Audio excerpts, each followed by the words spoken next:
Hello friends, I hope you've been able to enjoy some of the warm weather and be able to spend some time outside. I know it's been great for the kids as they're riding bikes and active and everything, and there's just a little more optimism with the sunshine out. This week our province has started stage 1 of its reopening or relaunch, and I'm carrying some optimism about that progress as well. I hope you are too. Perhaps you've gone out already and got yourself a haircut. I know that's been a big thing for some of you. It hasn't been so much for me, but I hope that when you do get your first haircut, it will be special. Anyway, I wanted to update you on a couple of things, and just note that as we go ahead with COVID-19, there'll be more things to bring an update to you about. So, we're fortunate enough to live in this central region which has the lowest numbers of COVID-19 in our whole province. And so it has been a real blessing to be here and have that sort of extra, a little sense of safety that we've had people who've abided by the rules, and we've had just so few cases, even though we were very well prepared. That's been a real blessing. And, let's continue to pray for an end to the virus and for a vaccine and, even for wisdom as we begin to increase our levels of interaction again. This past week, the government of Alberta released a document outlining some guidelines for houses of worship. And while there's some encouragement with that there's been some processing of that, the restrictions in there and what they currently allow, if we were to meet and abide by all of those things, it would not bear much resemblance to what we know as routine, or what we knew as routine on Sunday mornings. Now, our board will be meeting this coming Tuesday, and we're going to be working on a plan for our own congregation to figure out some of the procedures and things we need to be doing as we talk about re-entry for our own congregation and being able to gather again.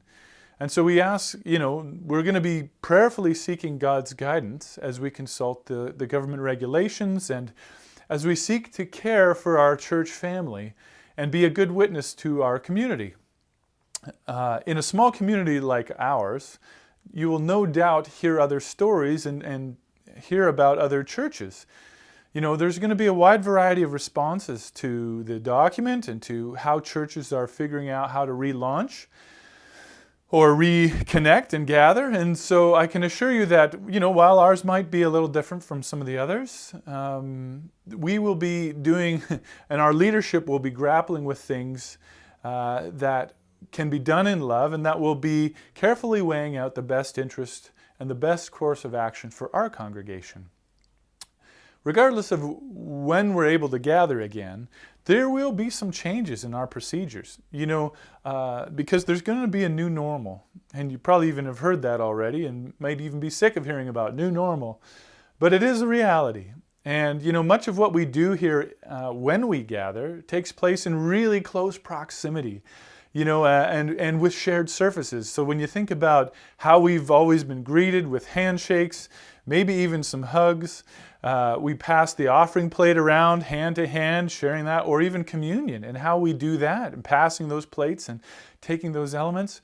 So we're going to, especially immediately following, as we come out of this crisis, there will be some things that we do differently in order to reduce unnecessary contact.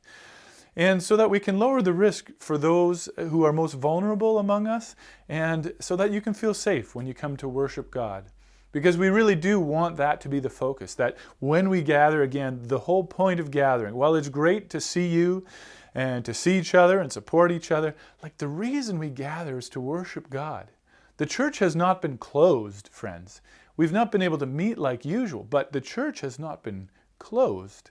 We've just been operating in some different ways. We are still worshiping God. We are still leading our people in worship and training and equipping and talking about how can we bear witness to God in this world. I would like to ask you to pray for our board this Tuesday, as we meet this Tuesday. Pray that God would give us wisdom and insight as we make these decisions about things that none of us have ever had to grapple with before. And most of all, I'd say, pray that we would be guided by love first off for God, and then of one another, and then of our neighbor. We want to be guided by love. That is the highest law. As we come to greater clarity on what we're going to be doing in our course ahead, we will do our best to communicate that with you in effective ways. Again, email is our regular mode of communication, and that we send out on Wednesday and Saturday, but we'll also have it up on our website and Facebook page and whatnot, somewhat, probably Facebook, but we'll see. But we're going to do our best to communicate with you on these decisions. Changing gears just slightly, I want to also really invite you to participate this Sunday. I want to note that things are a little different as we have a guest speaker. Ken DeMar is going to be sharing the message and has the message to share with us.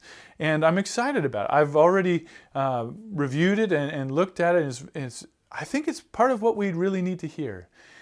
In light of this change, I also want to strongly encourage you to watch the message, but also to join me for a discussion via a Zoom call on Sunday morning at 11 a.m.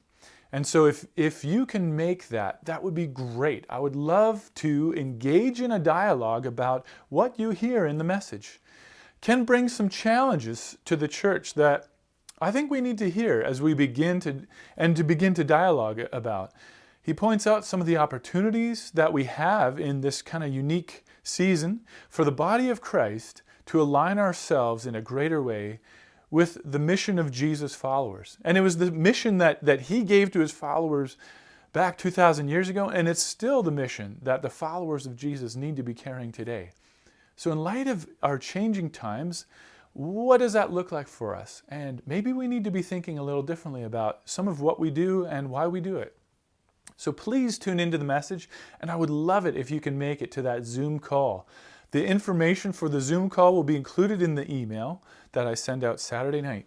So please, and if you don't get a copy of that email, send me a note or a text or Facebook message or something, and I can send you a link so you can join.